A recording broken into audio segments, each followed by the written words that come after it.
আলাইকুম ওয়া রাহমাতুল্লাহি ওয়া বারাকাতুহু।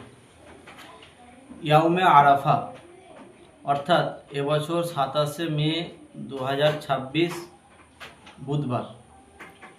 রাসূলুল্লাহ সাল্লাল্লাহু আলাইহি ওয়াসাল্লাম বলেন, যে ব্যক্তি ইয়াউমে আরাফা দিন রোজা রাখবে, আমি আশা করি তার 1 বছর আগের এবং 1 বছর পরের গুনাহ আল্লাহ পাক মাফ করে দেবেন।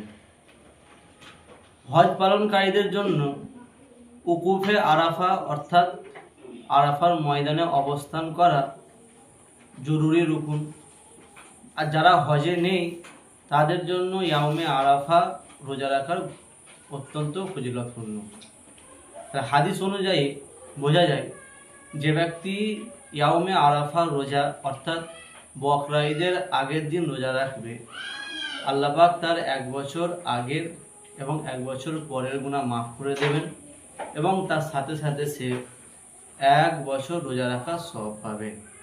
সেজন্য আমরা সবাই রাখার চেষ্টা করব ইনশাআল্লাহ।